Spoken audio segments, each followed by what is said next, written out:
दुनिया में इस समय बहुत कम ऐसी स्पेस एजेंसियां हैं जिनके पास इतनी क्षमता है कि वो अपने एस्ट्रोनॉट को स्पेस में भेज सकें और वहां से फिर वापस भी आ सकें।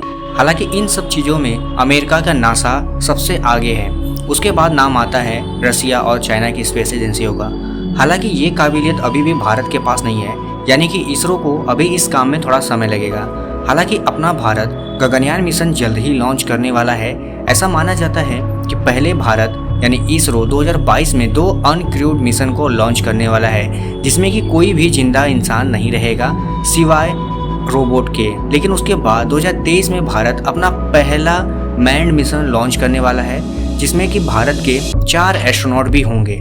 ऐसा माना जाता है कि भारत इस प्रोग्राम को इस तरह से लॉन्च करना चाहता है कि अपने एस्ट्रोनॉट को काम खत्म होने के बाद वापस पृथ्वी पर ला सके सही सलामत। इसके लिए जो तैयारियां थी वो भारत के एस्ट्रोनॉट रसिया में जाकर कंप्लीट कर चुके हैं और उनकी जो एडिशनल तैयारियां थी वह बेंगलोर में दी जा रही है, जो कि एक स्पेशल तरह की ट्रेनिंग होने वाली है। लेकिन इससे जुड़ी एक बहुत बड़ी अपडेट ये आ रही है कि भारत ऑस्ट्रेलिया के साथ बहुत लंबे समय से बात कर रहा था, क्योंकि ऑस्ट्रेलिया में भारत के कुछ ऐसे स्टेशंस बनाने थे जहां से गगनयान मिशन को ट्रैक किया जा सके। क्योंकि ये बात साफ है कि अगर गगनयान मिशन लॉन्च होता है और उसको क्लियर व्यू नहीं मिलता है तो सैटेलाइट अपना उस तरह से काम नहीं कर पाएंगी जैसे कि करना चाहिए।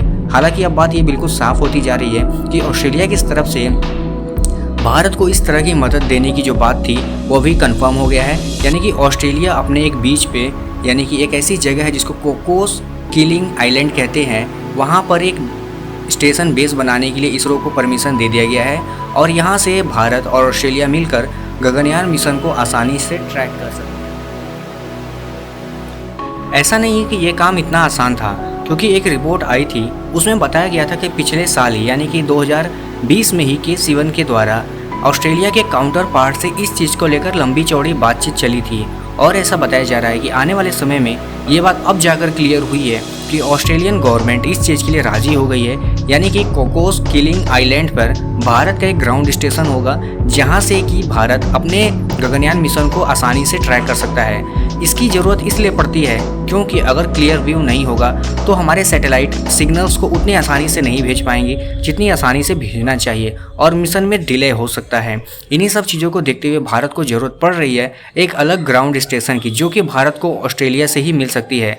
और ऑस्ट्रेलियन गवर्नमेंट भी इस चीज़ में मदद करने के लिए काफ़ी एक्साइटेड दिख रही है।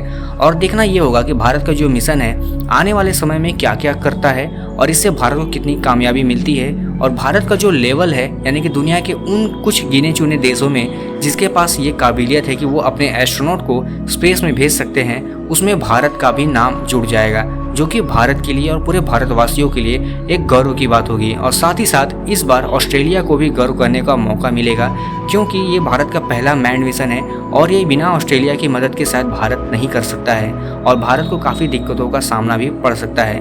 तो इस समय भारत और ऑस्ट्रेलिया दोनों को खुश होने का एक सुनहरा मौका मिलने वाला है। देखना ये होगा कि आखिर क्या होता है गगनयान मिशन के साथ। जैसा होगा दोस्तों हम आपको अपडेट देते रहेंगे। फिलहाल इस वीडियो में इतना ही।